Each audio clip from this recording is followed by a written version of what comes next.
해법을 찾는 토론 이슈앤 직설 시작합니다. 초유의 고물가 상황 속에서 한국은행 금융통화위원회가 열렸습니다. 24년 만에 6%까지 치솟은 물가를 생각하면 이 긴축의 고삐를 바짝 조여야 하지만 경기 위축 그리고 가계부채 등 고려해야 할 사안도 만만치 않죠. 이 위기의 상황 속에서 한국의 통화정책 능력이 시험대에 올랐습니다. 7월 금통위 결과 또 어떤 금융시장에 미칠 영향이 있을지 함께 짚어보도록 하겠습니다.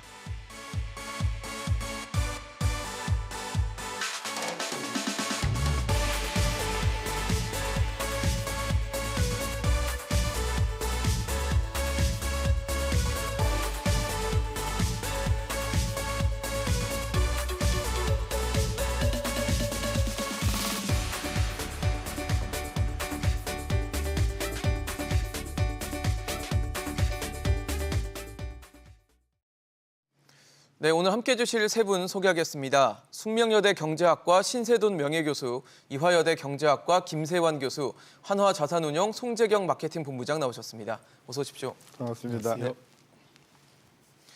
네, 기준금리를 결정하는 한국은행 금융통화위원회가 개최됐습니다. 아직 결과는 나오지 않았지만 어떤 전망들이 나오고 있는지 또 세 분은 또 어떻게 전망을 하고 계신지 좀 여쭤보도록 하겠습니다. 신 교수님 어떠세요? 50bp, 그러니까 0.5%포인트 인상이 뭐 유력한 것처럼 좀 뭐 컨센서스는 있는 것 같은데 어떻게 보십니까? 실제로 어떤 결정이 내려질 거라 보십니까? 일단 뭐 시중에서 다수 의견은 0.5인 것 같아요. 네. 그 왜 0.5 빅스텝을 예측을 하냐 하면 다음 주에 있을 미국 연준이 이미 0.75 정도 올릴 가능성이 굉장히 커졌고요. 또 내일 발표될 소비자 물가의 경우에 예상외로 크면 저는 그 사람들이 항상 이야기하는 게 데이터 디펜던트라고 했잖아요.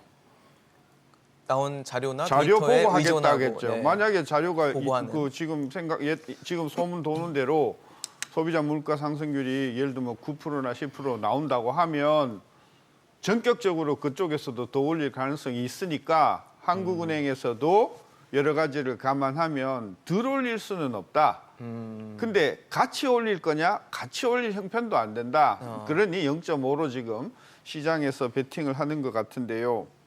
저는 이 부분을 지적하고 싶어요. 이창용 총재를 제외한 5명의 현 금통위원들이 다 올드보이들이에요. 그러니까 그동안 금리를 계속해서 낮춰왔던 사람들인 거죠. 이주열 총재 체제에 있었던 체제에서. 사람들이었다. 그러니까 이분들이 뭐 굳이 우리가 텀을 붙인다고 하면 좀 진보적이라는 거죠. 내리는 걸 되게 좋아한다. 왜? 서민들의 생활을 위해서 이런 쪽으로 금리를 그동안 굉장히 낮춰온 주역들이란 말이에요. 올드보이들이. 반대로 올리는 건 꺼린다라는 얘기신가요? 그럴 가능성이 있다.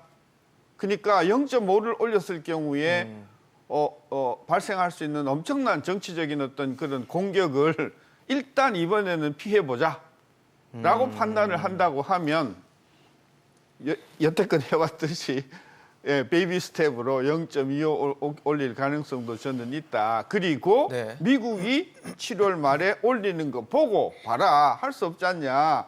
우리도 따라가야 되지 않겠냐. 저는 그런 차원에서 저도 0.5 정도가 가장 그 무난한 전망이라고 보지만은 네네.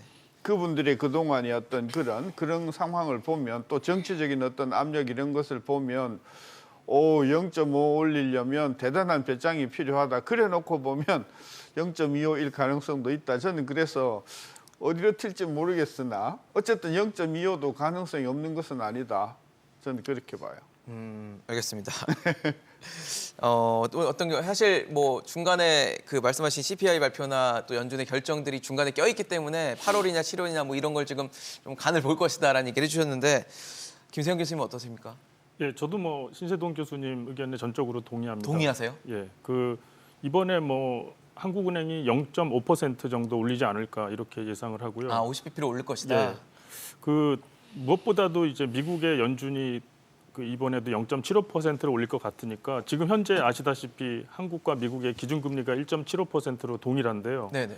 이 금리 역전이 상당히 지금 상황에서 뭐 주식시장이나 채권시장 상황을 보면 부담이 될 수가 있을 것 같고요. 네. 따라서 금융시장의 안정도 한국은행이 추구하는 정책 목표 중에 하나니까 그 인플레이션도 6% 이상 올라간 것 더하기 네. 금융시장의 안정을 추구하는 목표로 이번에는 0.5% 정도 기준금리를 오늘 올리지 않을까 이렇게 생각을 해볼 수가 있습니다. 예. 송재훈 부장님 어떠세요? 지금 사실 신 교수님은 25bp에 대한 그러니까 좀 리스크 부담을 떠안기 싫을 수도 있다라는 얘기도 해주시면서 사실 50bp를 한 적이 없어요 한국은행이. 첫 결정이라는 것도 좀 부담스럽고 지금 4월, 5월 두 번 회의에서 이미 인상을 했고 이번에 또 인상을 하면 어떻게 보면 회의로 봤을 때는 3번 연속 인상이라는 또 초유의 결정을 해야 되는 상황이어서 하느니 좀 부담스럽지 않나라는 생각도 좀 들거든요. 뭐 좋은 지적들을 해주셔서 이제 결론은 근데 결국 그런 것 같습니다. 우리가 중간에 지금 FOMC가 7월 말에 있고 우리가 지금 7월과 8월 두 번에 나눠서 할 수 있는 결국 근데 결론은 합쳐서 0.75가 가게끔 만드는 건데 순서의 이슈일 뿐이지. 그렇죠. 50이냐 25냐, 네, 25냐 네. 50이냐 이런 네, 상황이잖아요. 결국은 사실은 네. 그 지나놓고 보면 다 같을 수 있는데요. 다만 걱정은 계속들 얘기하는 게 기대 인플레이션을 꺾어야 0.25를 했을 때 잡을 수 있겠느냐라는 이제 걱정은 남아 있을 수 있을 것 같습니다. 그래서 상대적으로 매파적으로 하는 쪽들은 당연히 0.5, 0.25를 얘기할 거고요. 그다음에 거꾸로 이제 상당히 좀 그러니까 조심스럽게 가자라는 데는 이제 반대편으로 처음에 좀 가볍게 나중에 좀 무겁게 이렇게 가려고 하는 그런 노력들을 할 것 같고요. 이제 다만 말씀 주신 대로 이게 약간 갑자기 2018년도 트럼프 전 대통령 때가 생각이 나는데요. 네. 그때 잘 기억하실지 모르겠는데 떠올려 보면 그때 제롬 파월이 금리를 지속적으로 인상할 때 네. 그때 트럼프가 거의 매주 재경마다 트위터에다가, 트윗에다가 제롬 네. 파월이 미국 경제의 최대 적이다라고 네. 많이 맞아. 공격을 비난을 계속했던 했죠. 기억이 납니다. 그런 측면에서 놓고 보면 말씀 주신 대로 혹시 이창용 총재가 고립되는 형국이 되는 거는 오히려 좀 걱정스러운 상황이 될 것 같고요. 서로 합의하에서 이제 그 원보이스 일관된 그 정책 방향성이 나오는 것은 꼭 지금 필요한 상황이지 않겠느냐 이렇게 말씀을 드리겠습니다. 근데 그런 걱정도 하시는 분들이 있는 것 같아요. 시장이 지금 50bp를 좀 생각하고 있는데 그 결정을 안 했을 때 오는 좀 혼란, 부작용 이런 것들은 좀 어떻게 봐야 됩니까? 그러니까 50bp 이야기하기 전에 네. 우리가 던져야 될 질문이 뭐냐 하면요. 금리를 올리기 시작한 게 작년 8월부터 올렸어요. 맞아요. 예, 예? 코로나 이후에 8월, 낮추고 11월, 네, 1월, 그렇죠. 4월, 5월 그리고 7월이거든요. 네. 그러면 지난 벌써 5번 거의 연속으로 0.25씩 올렸잖아요. 물가 잡혔냐요? 네. 안 잡혔죠. 안 잡혀서 이 고생을 하고 있죠. 그죠? 네. 그러니까 그 부분에 대해서 한국은행은 답을 내놔야 돼요. 그러니까 금리 올라간다고 물가가 잡히는가라고 하는 부분에 대해서 저는 그 답을 못 하고 있다고 저는 보는 거거든요. 네. 그래서 그 내부에서도 야 이게 물가가 기준금리만 올린다고 괜히 그 애꿎은 그 부채 많은 사람들만 옥죄는 거지 실제로 물가가 잡히겠는가라고 하는 그런 부분 저는 그 부분에 대해서 한국은행 내부에서도 상당히 저는 회의가 있을 것이다 그런 생각이 들어서 물론 그 정답은 네. 0.5나 0.75를 저는 올려야 된다고 네, 생각을 네, 해요. 근데 우리가 더 근본적인 질문은 이 금리 올린다고 해서 물가가 잡힐까? 저는 그래서 제가 이 모임에서 저 방송에서 늘 강조한 게 진짜 물가를 잡고 싶으냐? 그럼 부가세를 낮춰라. 아. 그 굉장히 강력한- 부가세를 네. 낮추면 훨씬 더 이펙티브하고 실효적이고 아주 즉각적으로 물가가 내려갈 뿐만이 아니라 그것이 그 경기에도 상당히 우호적이기 때문에 제가 천년만년 부가세를 낮추자는 게 아니고 독일이 재작년에 했듯이 한 1년 해보고 그래도 안 잡히면 또 한 번 2% 더 낮춰보고 그리고 물가가 정상적으로 3%대로 돌아오면 우리 부가세를 원래대로 환원한다 이런 단서 하에서 저는 한번 낮춰보자. 그러면 저는 물가가요. 지금 6%대에서 뚝 5%, 4%대로 떨어질 거라고 보거든요. 그렇게 되면 사람들이 아까 우리 교수님 이야기하신 대로 인플레 기대에 대한 국민들의 생각이 확실히 잡힐 거다. 그러면 금리 정책도 훨씬 하기 쉽지 않아요? 왜 그 사람들이 특히 정책을 하는 분들이 또는 그 국회에 계신 분들이 이렇게 좀 획기적인 이야기를 생각을 못 하시나 나 진짜 답답해요. 제가 신 교수님 말씀을 듣고 좀 여쭤보고 싶은 건 부가세를 낮추면 어쨌든 소비자 입장에서는 가격 부담이 좀 줄어드는 효과가 있을 텐데 많이 줄죠. 그럼 이게 수요를 자극할 만한 우려는 없는 건가요? 그러니까 수요를 자극하니까 네. 경기가 덜 죽는다는 거죠. 그러면 또 다시 물가를 아니 올릴 수 있는 그럴 걱정은 없죠. 왜냐하면 그 금리만 올리면 네네. 경기가 너무 많이 죽잖아요. 그렇죠. 그 그 물가도 우려가 안 항상 잡히잖아요. 있죠. 네네. 안 잡히니까 금리 방법을 쓰지 말고 부가세를 낮추면 가격도 안 올라갈 뿐더러 소비도 안 줄잖아요. 소비가 늘면 어떡하죠? 안 늘어요. 늘지는 않아요. 늘지는 않은데 줄지는 않는다는 것이죠. 그럼 그 소비가 늘지 않는 적당한 폭이 필요하겠네요. 부가세를 줄이는 것도. 그러니까 2% 정도 해서 네. 그 제가 지금 대충 10%니까. 계산하면- 예, 그 2% 정도 하면 독일 같은 경우에도 2% 포인트 낮추니까 물가가 0.8% 증가하던 게요. 마이너스 0.7로 1% 포인트 줄었다. 확 줄었거든요. 실질적으로. 그래서 저는 진짜 물가 잡고 싶으냐? 그러면 부가세 카드를 꺼내라. 네. 근데요, 다들 이야기하는 게 세수 그래요. 부가세를 줄이면 네. 세수가 줄죠. 이제 예? 뭐 그러니까 기본적으로. 세율만 네. 보면 그래요. 네네. 세율만 보면 그런데 그 부가세를 낮춤으로 해서 소비가 안 줄잖아요. 안 주니까 그것으로 인한 그 소비 증가로 인한 그 세수 증가 효과까지 감안하면요. 저는 부가세 2% 낮추면요. 세율만 생각하면 14조 세수가 줄지만 안 그럴 경제의 거다. 그 긍정적인 효과까지 일자리까지 효과를 감안하면 저는 4조 안짝으로 준다. 거의 안 준다. 저는 확신합니다. 알겠습니다. 지금 저희가 금리 얘기를 하고 있으니까 오늘 금리 얘기 좀 하겠습니다. 네. 부가세 뭐 아이디어를 주셨어요. 아이디어를 정부 당국에서 좀 받아들일지 어떻게 볼지 좀 보면 좋을 것 같고 일단 금리를 좀 보면 지금 저희가 이 지금 보여드리고 있는 곡선이 문제잖아요. 저 6이라는 숫자가 거의 본 적이 없는 진짜 숫자이기 때문에 이걸 좀 잡고자 지금 금리를 어떻게 올릴까, 얼마나 어떤 식으로 올릴까를 고민하는 건데 7월을 안 올리면 어쨌든 8월은 또 올려야 되고 막 이런 상황이라 사실 한국은행이 그러니까 연준의 결정을 보고 올릴 것인가 말 것인가를 좀 심각하게 고민하지 않겠습니까? 맞습니다. 지금 그래프에서 보신 6%그 연율로 인플레이션은 요즘 20대 MZ 세대는 거의 처음 보는 현상인데요. 그렇죠. 90년대 예. 이후에 태어나기 때문에 네. 상당히 본 적이 없죠. 뭐 새로 대학을 졸업하고 직장에 들어가시고 이런 분들은 당황되는 상황이죠. 당황스럽죠. 네. 이런 것을 본 적이 없고 경험한 적도 없고 사실 들은 적도 없을 것입니다. 근데 우리가 이 한국은행이나 정책 당국자를 좀 이해하려고 생각을 해보면 지금 인플레이션이 저렇게 역대급으로 오르고 있지만 인플레이션이 가면은 뭐 1, 2년 이렇게 지속될 수가 있는데 이 우리가 이 의사 결정을 하는 그 윈도우 그 시간을 한 5년, 10년 이렇게 놓고 보면은 예. 인플레이션이 결국 없어지면은 지금 없어지기 위해서 금리를 올려버리면 불경기가 틀림없이 올 수밖에 없는데요. 경기 침체에 대한 우려가 그러면 있죠. 5년 동안 사람들한테 이제 물어볼 수가 있는 겁니다. 일반 시민들한테 인플레이션이 싫더냐, 경기 하락이 싫더냐.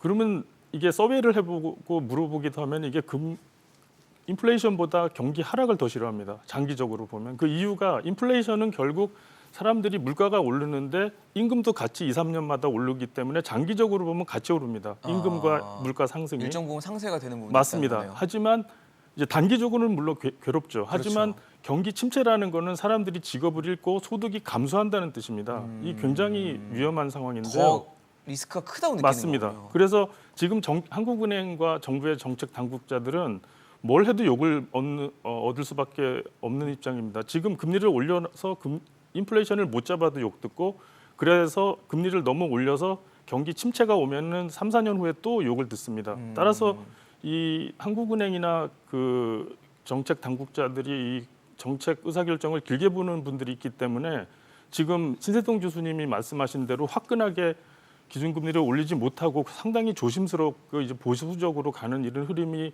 있을 수밖에 없기도 합니다. 이게 상당히 정치적인 해석이기도 한데 그러네요. 현실적으로 이 경기 하락이라는 게 인플레이션을 넘어서는 장기적으로는 더 네네. 큰 고통과 위험을 의미하기 때문에 정책 당국자들이 그 금리 인상에 대해서 사실 되게 그 우유부단하게 말도 흐리고 어떻게 뚜렷한 신호를 주지 못하는 면도 있습니다.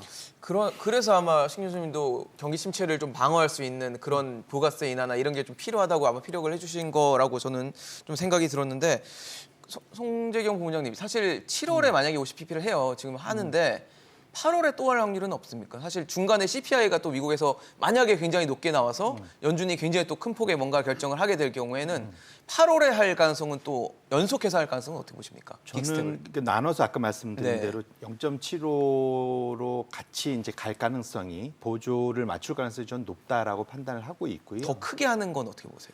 50-50 같은 더 크게까지는 그렇게까지 말씀드린 대로 네. 여러 내용을 봤을 때는 당연히 좀 어려운 결정이다. 그런 건 상당히 어려울 것 같고요. 다만 이제 지금 그 저희 우리나라도 데이터 디펜던트 얘기 많이 하고 있습니다. 맞아요. 하는 총재께서. 그래서 보면은 지금 그 소위 이제 우리 기대 인플레이션이 서베이한 우리 소비자들한테 기대 인플레이션이 거의 3.9, 4% 그 상당히 높게 나와 있고요. 그다음에 이 농산물 늘 많이 우리가 얘기하는 농산물 가격, 그다음에 석유류, 에너지 가격 올라가는 걸 제외한 근원 물가 상승률도 지금 4.4%거든요. 굉장히 높다는 거죠. 예, 매우 높은 거니까 미국은 물론 더 높습니다. 미국은 지금 8.6 오늘 밤에 발표될 게 뭐 8.8에서 그 이상을 9%까지 나올 간다면? 거고 근원 물가는 그 나라는 지금 6%가 지금 넘어가 있는 상태죠. 네. 그러니까 우리나라도 어찌 보면 되게 상당히 비슷한 수준으로 지금 가고 있는 겁니다. 그 스케일만 다를 뿐이지.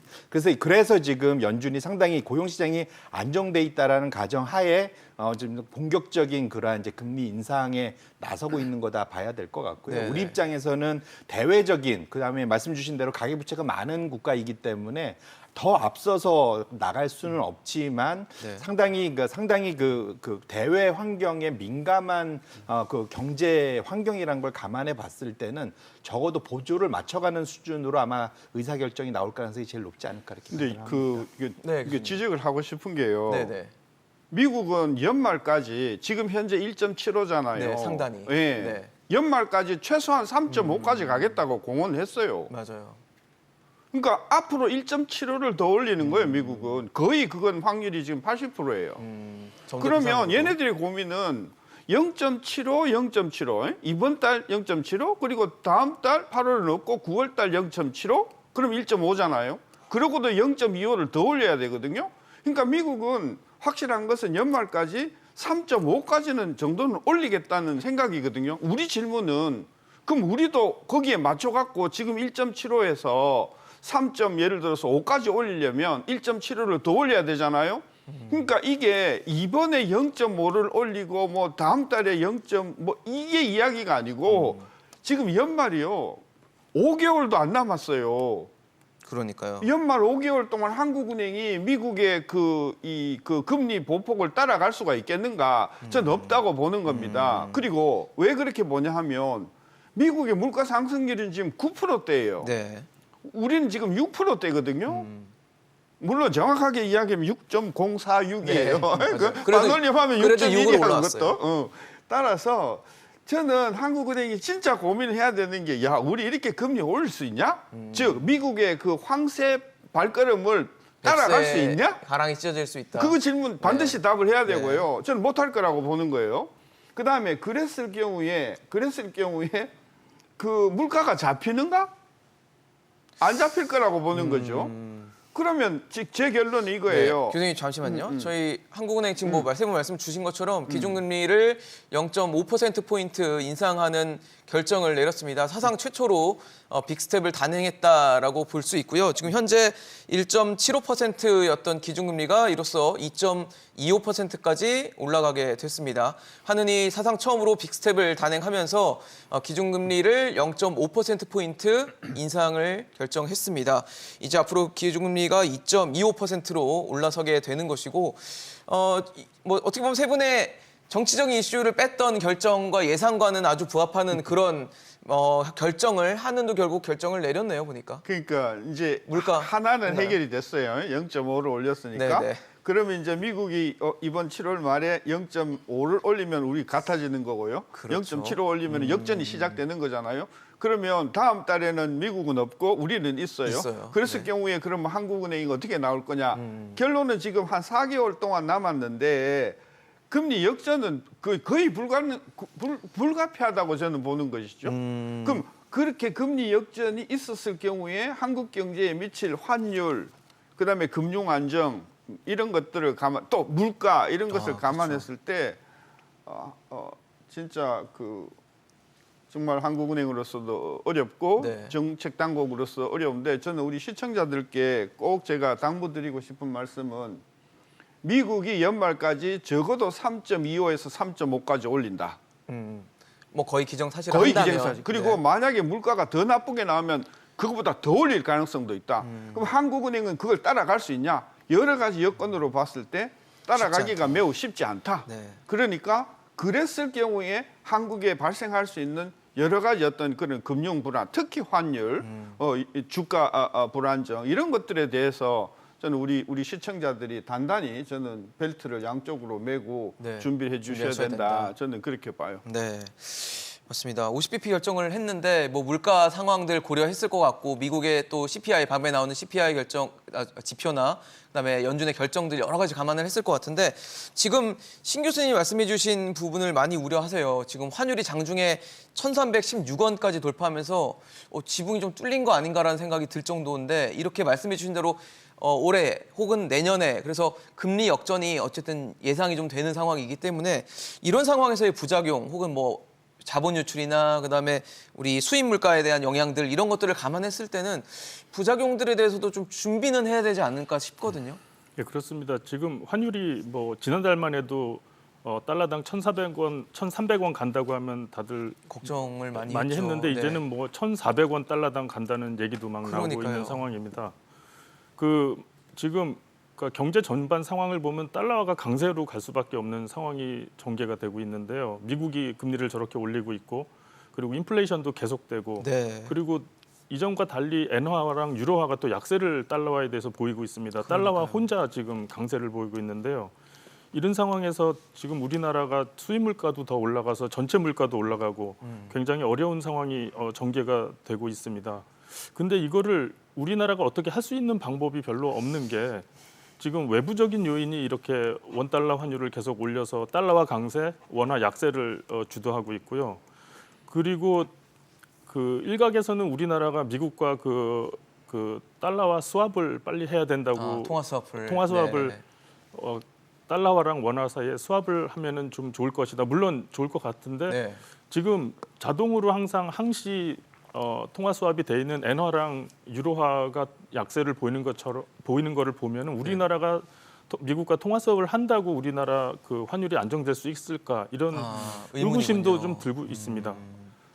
그럼 PMRF 이런 것들은 좀 뭐 장치가 되지 않나요? 상설적으로 지금 되고 있는데 그런 맞습니다. 거는 어떻게 보세요? 네, 그런 것도 상설적으로 이제 우리나라 원화를 안정화시키는 역할을 하지만 우리나라가 결국 장기적으로 이제 이런 단기적으로 환율이 왔다 갔다 하는 그런 작은 그림 속에 뒷 배경의 큰 그림이 사실 우리나라가 올해 들어서 무역 수지 적자로 돌아섰다는 건데요. 이 무역 수지 적자가 단기에서는 영향을 환율에 잘 안 주지만 중장기로 가면은 이게 되게 유의하게 중요한 원화 약세 요인으로 작용을 합니다. 따라서 지금 말씀하신 그런 기술적인 요인들도 있지만 이 우리나라가 수출 수입이 어떻게 진행되느냐가 앞으로 환율이 더 오르냐 내리느냐의 중장기적인 또 큰 변동 요인이 될 수가 있습니다. 네, 지금 사실 환율이 너무 높아요. 그런데 이 상황에서 지금 어쨌든 미국과의 금리 역전이 좀 전망되고 예상되기 때문에 환율 걱정이 좀 커지는 것 같습니다. 네.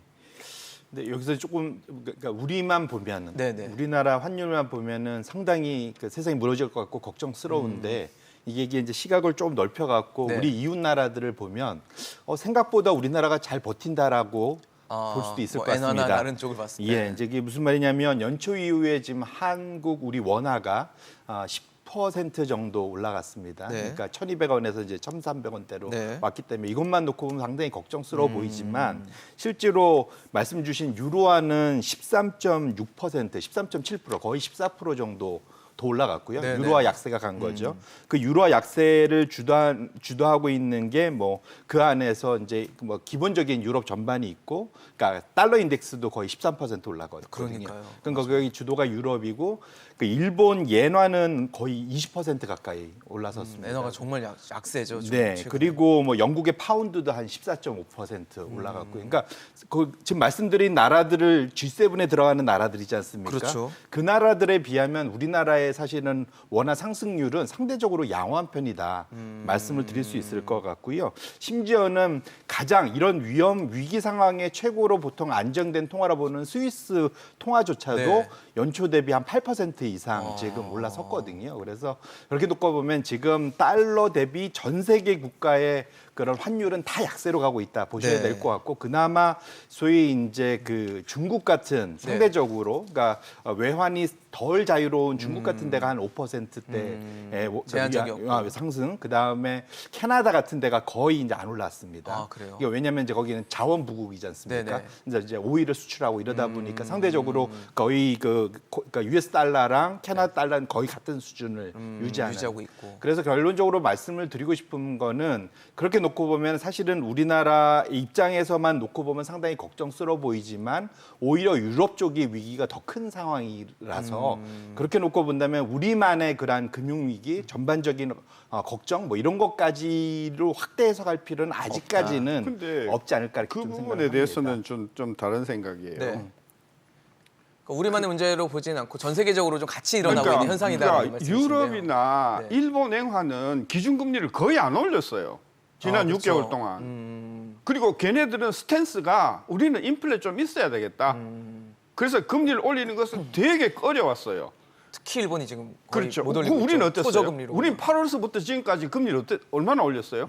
특히 이번에는 뭐 3번 연속 지금, 인상을 했고요. 그러니까 지금 아니 네. 오늘 올리기 전까지만 해도 5번 해가지고 그렇죠. 1.25%를 올렸음에도 불구하고 환율이 이 상태다. 원화가 지금 이 약세라는 게 거기에 문제가 있다는 거예요. 저는 그래서 단순히 안 올랐기 때문에 괜찮다. 저는 이렇게 이야기하는 거는 현재 시장을 저는 제대로 보지 못하는 것이라고 보고 괜찮다는 아니셨던 것 같아요. 네.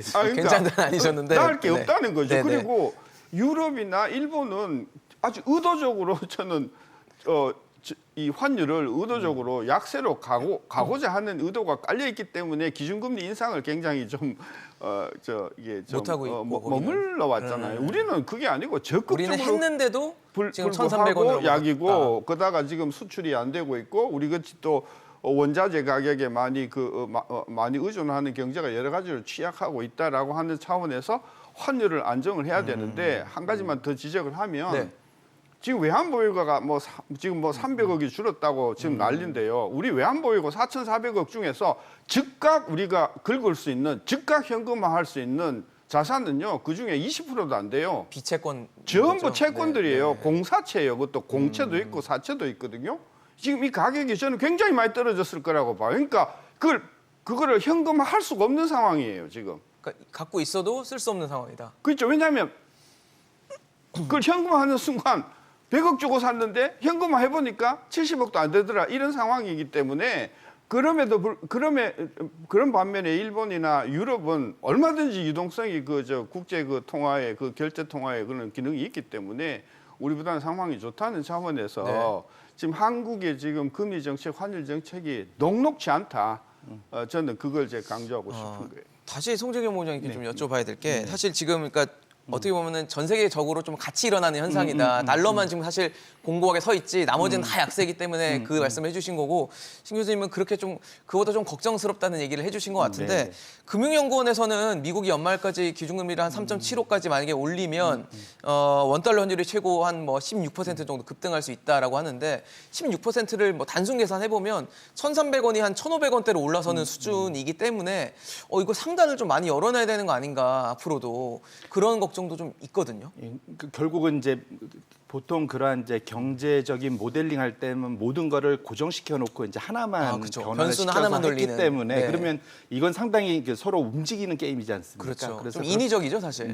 그렇게 놓고 본다면 모든 걸 다 묶어 놓고 하나만 그렇게 변수를 나쁘게 돌리는. 만들면 이제 당연히 그렇게 나빠질 텐데요. 이제 사실은 그렇습니다. 아까 그 교수님께서도 좋은 지적을 해주셨는데 우리나라는 이제 정부는 상대적으로 단단한데 가계가 이제 부채가 많은 맞아요. 그렇기 때문에 이제 사실은 금리 인상에 상당히 좀 취약한 구조를 갖고 있는 거고요. 말씀 주신 대로 일본은 이제 거꾸로 이제 정부가 상당히 부채가 많죠. 맞아요. 거의 260 몇 프로 GDP 대비. 네. 그래서 그런 이슈가 하나 있다라고 좀 저도 이제 그러니까 일본도 나름대로 걱정이 좀 있다 말씀을 드리고 싶고 유럽도 사실은 이번에 금리를 세게 못 올린 이유가 네, 네. 독일 같은 데야 지금 상대적으로 안정적이지만 이태리하고 사실은 그리스, 소위 과거 피그스 때 위기를 겪었던 나라들이 지난 10여 년간 전혀 소위 체질 개선을 못했습니다.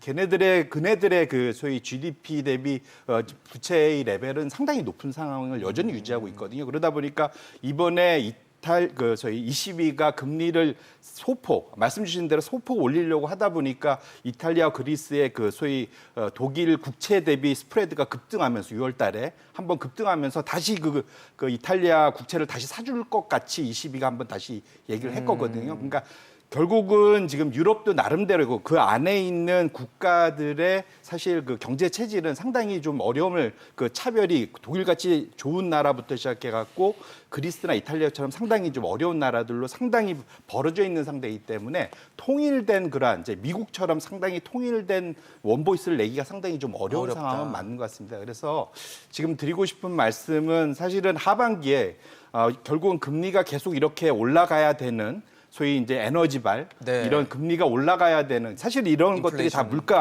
물가의 원인을 준 것이 다 이 에너지 가격이지 그렇죠. 않습니까? 예. 어제 다행히 밤에 좀 빠져서 다행스럽긴 하지만 그래서 결국은 이런 것들을 대응하기 위한 그러한 그 각국의 노력들이 네. 생각보다는 어려운 것만은 분명하다. 그래서 사실 그런 것들을 대응하기 위해서 하느니 상당히 고군분투를 하고 있는 것만은 분명하다라고 말씀을 드리겠습니다. 일단은 뭐 한국은행이 50bp라는 사상 첫 빅스텝을 단행을 한 상황인데 아무래도 이제 CPI 발표가 또 미국의 CPI 발표가 남아 있고 미국 연준에 그걸 보고 또 결정을 하는 단계가 또 남아 있어서 혹시 CPI가 진짜 지금 뭐 시중에 도는 얘기처럼 과도하게 높게 나오면 시장에서 예상하는 75bp, 그러니까 자이언트 스텝이 아니라 그보다 더 보폭을 넓히는 방안은 감안하면 좀 과한가요? 어떻게 보세요, 교수님?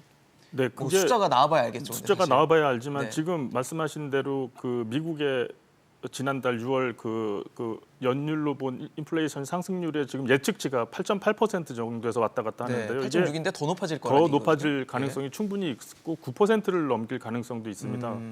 근데 연준이 이렇게 그 0.75%를 넘어서서 1%까지 기준금리를 올릴 수 있다는 그 가능성이 자꾸 얘기가 되는 이유가 첫 번째 이유가 미국의 고용 시장이 상당히 탄탄해졌습니다. 괜찮다. 미국의 연준에서 이제 금리를 올릴 때 제일 먼저 고려를 하는 게 고용 시장의 상황이고 그거를 공식적으로 제롬 파월 의장이 노동 시장의 상태를 보고 우리가 결정을 하겠다고 말을 많이 하는데요. 지난 6월에 이제 신규 비농업 부분, 네. 부분 신규 이제 고용 증가가 거의 37만 명인데 네. 30만 명이 넘으면 상당히 양호한 걸로 봅니다. 그 시장의 예상치를 또 웃돌았어요. 웃돌았습니다. 네. 그래서 이게 두 달 전에는 그게 30만 명이 안 됐는데 지난달부터 이 30만 명을 지속적으로 넣으면서 네. 어떻게 보면 연준이 금리 인상에 자신감이 붙은 상황이죠. 하지만 1%그 기준금리 인상은 너무나 이게 미국도 이제 가계부채가 있고 기업부채가 있기 때문에 이게 상당히 부담스러운 상황이고 네. 경기 회복으로 가는 그 경제 움직임을 둔화시킬 수 있는 상당히 위험한 상황이기 때문에 이게 1%는 아마 상당히 부담스럽지 않나 이런 생각을 해봅니다. 신 교수님, 지금 저희가 미국 시장의 FOMC 전망, 그러니까 페드워치, 그러니까 금리 기준금리를 전망하는 의견들을 좀 보여드리고 있는데, 뭐 대다수는 사실 자이언트 스텝을 좀 보는 것 같은데, 저는 저 9.4가 좀 마음에 걸려요. 100bp는 좀 무리인가요? 그러니까 오늘 이제 밤에 나올 소비자 물가 지수가 얼마가 나오는가? 그게 가장 중요하죠. 네, 그게 변수가 만약에 되죠. 진짜 10% 넘어가서 발표되면 소문처럼 저 9.4가 현실화될 가능성이 있어요. 저건 이번 왜냐하면 거기 지금 멤버들이 이구동성으로 데이터 디펜던트라고 했고 과감한 조치를 해야 된다고 했고 그동안 연준이 미적거리면서 비하인드 커브 한 바람에 신뢰를 상실했다. 이 신뢰가 상실되면 앞으로 우리가 아무것도 할 수 없다. 이런 이야기들을 그 금통위원들이 미국 금통위원들이 여러 번 하고 다녔기 때문에 연준, 네. 저는 오늘 시점에서 미국은 0.75 아니면 1.0이지 0.5 카드는 이미 사라졌다고 본다. 75냐 100이냐의 네, 문제다. 그러면 당장 이제 이번 이제 월말서부터 미국은 0.75 올렸는데 우리 0.5밖에 안 올렸으니까 역전이 딱 벌어지는 거 아니에요? 그러다가 무역 수지마저도 안 좋잖아요. 네. 이렇게 되면은 외환시장이 계속해서 공격을 받을 것이고, 네. 그리고 거기에는 투기꾼마저 있을 것이고, 투기꾼들은 앞으로 야 이거는 원하는 파는 게 낫다. 풋 한다. 이래 가지고 그냥 외환시장에서 계속 그냥 이제. 투기적인 그 들어오면 한국은행이 그걸 선제적으로 막아야 되는데 아까도 이야기했지만 4천억, 400억, 4,200억 중에서 네. 현금 동원할 수 있는 양이 얼마 안 되고요. 그리고 외환시장의 일 거래량이 물론 뭐 그 난 딜리버러블이긴 하지만 400억, 500억, 600억, 800억까지 지금 하루 일 거래량이 되는 시점에서 한국은행으로서는 저는 그걸 막아내기가 쉽지 않은 부분이 있다. 저는 그런 관점에서 보면 이게 한국은행이 진짜 그 우리나라 금융시장이 진짜 굉장히 그 중대한 어떤 기로에 저는 있다고 저는 보는 거거든요. 네. 만약에 100bp를 하면 8월에 한은은 또 50bp를 해야 되나요? 50pb 또는 환율 움직임에 따라서는 그 이상 해갖고 선제적으로 브라질 같이 선제적으로 많이 올려가지고 일단은 예, 외환 시장을 안정시키는 충격을 조치를 해야 받더라고요. 된다. 저는 그래서 겉으로는 물가지만 근데 이야기했잖아요. 한국은행은 겉으로는 물가지만 네. 금리를 올려도 물가가 제대로 잡히지 않는다는 사실을 잘 알고 있단 말이에요. 물가는 롱텀으로 잡힐지 몰라도 단기적으로는 금융시장의 안정, 더 정확하게 이야기하면 환율 안정이 저는 한국은행의 지난 6개월 동안의 가장 중요한 쟁점이었다고 보기 때문에 선제적으로 금리를 올렸던 것이고 지금 상황은 지금 상당히 많이 올려도 환율을 물가도 못 잡고 못- 환율도 못 그렇죠, 잡았다. 그렇죠. 그런 면에서 저는 아마 8월 말쯤 되면 미국이 오늘 그러니까 이번 달 말에 0.75 올리고 그래서 역전이 발생하고 그 다음에 외환 시장이 불안해지고 그러면 8월에 한국은행은 전격적으로 굉장히 많이 올려서 외환 시장을 안정화시키지 않으면 네. 안 되는 이런 상황으로 갈 가능성이 커서 지금 외환 당국에서는 어떻게 하면 이게 자금이 유출되지 않도록 네, 하는가 네. 저는 그런 어떤 금융 감독 조치들이 빠져나가지를 못하게 하는 그런 강력한 대책들이 그런 있어야 대책들이 된다. 저는 나올 거라고 저는 보는 거죠. 김 교수님 어떠세요? 지금 제가 좀 과도한 질문일 수도 있는데 드렸거든요. 100bp를 만약에 올리거나 하면 한은이 과연 8월에 지금 첫 50bp인데 또 50bp를 하는 아주 정말 초강력 수단을 쓸 수 있는 것인지. 이번에 뭐 7월에 지금 50bp를 올렸기 때문에 만약에 미국의 연준이 1% 기준금리를 7월 말에 올린다면 네네. 한국은행이 8월에 금융통화위원회에서 그 봤잖아요, 그 결과를. 50bp를 이미 올렸던 경험을 살려서 한 번 더 올릴 수도 저는 있다고 생각을 아, 합니다. 예, 그래서 그 정도 그 상황이라고 보세요. 그 정도 상황이고 제가 보기에 중요한 금융시장의 최근 시그널 중에 신호 중에 하나가 다 아시다시피 우리나라 주식시장에서 외국인 투자자들이 거의 뭐 상반기에 빠져나가더라고요. 13조 원을 네. 주식을 팔았는데요. 네. 저번 달부터 채권 시장에서도 돈을 빼기 시작합니다. 우리나라 채권 국채가 상당히 국제 시장에서 인기 상품인데요. 네네. 우리나라 정도의 그 세계 5번째 신용도를 갖고 있는 나라가 이 국채 안정적으로 3% 이상 이자를 주는 나라가 거의 없습니다. 우리나라만 그렇게 좋은 신용도에 높은 이자를 주고 있는 인기 상품이었는데 여기서 외국인들이 돈을 뺀다는 거는 우리나라 원달러 환율의 상승에 굉장히 강하게 스트레스를 받고 있고 이게 우리나라에서 그 외국인 투자자들이 아주 거국적으로 빠져나갈 수 있는 가능성의 신호일 수도 있습니다. 아, 따라서 채권마저. 예, 그래서 이게 상당히 조심스럽게 환율을 중앙은행이 통제를 해야 되는 시점이 도래하지 않았나. 그 방법이 이제 이자율 기준 금리를 통하는 것이죠. 그런 상황이 전개되지 않나 생각을 합니다. 사실 저희가 이게 막 지뢰 기후라고 보기 어려운 게 저희가 화면에 지금 이제 금리가 역전됐을 때 어떤 투자자의 흐름을 좀 보여드리고 있는데 외국인들은 그 당시에도 팔아치웠어요. 그러니까 뭐 어떻게 보면 되게 자연스러운 거잖아요. 매력이 없다고 느껴지고 별로 이렇게 수익을 얻지 못한다고 생각을 하니까 빠져나가는 건데 지금도 금리 역전이 막 일어날 것 같고 미국이 막 성큼성큼 뛰어가는데 우리가 그걸 못 쫓아간다고 하면 금융시장에서의 어떤 외국인들의 포지션에 따른 개인 투자자들의 대비책 이런 것들도 좀 미리 좀 준비를 해야 되는 거 아닌가 싶거든요. 어떻게 보십니까? 말씀 주신 대로 사실은 앞으로 지금 상반기에 엄청난 변동을 겪었지만 남은 하반기도 사실 만만치 않은 쉽지 않을 것 같습니다. 녹록치 않은 환경이 좀 벌어지고 있는 것 같습니다. 그 신 교수님께서도 좋은 말씀 아까 주셨는데 결국은 하느니 잘 관리해야 될 거는 환율인데 네. 가장 큰 이유가 뭐냐면 우리나라도 그렇고 일본도 그렇고 우리는 에너지 빈국이지 않습니까? 그렇죠. 수입을 없어요. 많이 하는 상황입니다. 그런데 지금 러시아발 그 천연가스 가격이 급등을 했고요. 네. 이런 것들이 결국은 시장에 큰 영향을 좀 주는 상황이다. 그래서 지금 되게 재미있는 상황이 벌어지고 있는데 미국에서는 단위당 지금 천연가스 가격이 6달러인데요. 6달러요? 네네, 6달러인데 지금 그 우리나라 수입하는 거는 40달러고요. 아시아권이. 6배가 넘네요. 그리고 유럽은 50달러입니다.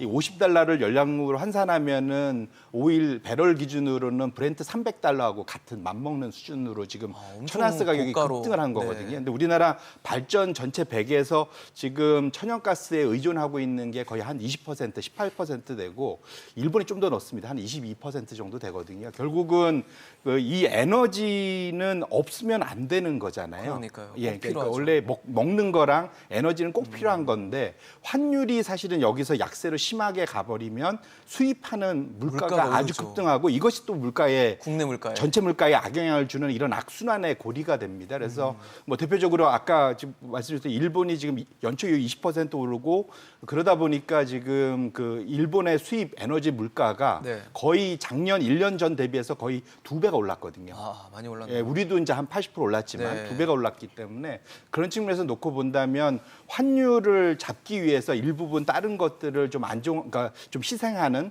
그러한 결단들이 혹시라도 있을 수 있고 그렇게 된다면 전반적으로 좀 다른 경제 주체들한테 상당히 좀 고통을 줄 수도 있겠다 이렇게 말씀드리겠습니다. 신 교수님은 어떠세요? 금리 물가 잡으려고 어쨌든 표면적으로 물가를 잡으려고 지금 금리를 올리는 건데 금리 역전이 발생해서 이제 나중에 수입 물가 인상이 되고 환율 때문에 그러면 다시 국내 물가를 자극해서 그러니까- 또 다시 부작용이 일어나는 그러니까 건데. 물가 잡는 거, 그다음에 석유 가격 안정화시키는 거는 저는 그건 두 번째, 세 번째 문제라는 거예요. 한국은행의 입장에서는 첫 번째 최우선은 첫 번째가 환율이 환율이다. 불안해서 외국인 투자가 뿐만이 아니고 자꾸 외국인들이 그런다. 뭐 외국인이 돈 쌓아가는데 국내 금융기관들도 바보가 아닌 다음에 미국 금리가 더 높고 하면 거기로 가죠. 환율이 또 오를 거라고 하면 여태껏 움직인 것의 주류는요 국내 주체들이 움직여갖고 문제가 발생을 했었어요. 따라서 한국은행은 작년 가을서부터 기본적으로 이 원화 환율을 안정화시키기 위해서 이제 그걸 했는데 원화 환율을 안정시키기 위해서 환율을 올립니다라고 이야기를 못하니까 물가 안정이라고 했다. 자, 그런 관점에서 보면 환율이 오르는 것을 막을 수 있는 한국의 유일한 카드는 뭐냐?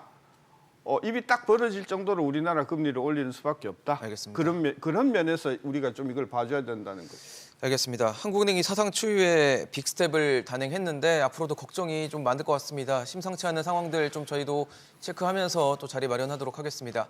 오늘 신세돈 명예교수, 김세환 교수, 송재경 본부장과 함께했습니다. 이슈앤직설 오늘 준비한 소식 여기까지입니다. 지금까지 함께해 주신 여러분 고맙습니다.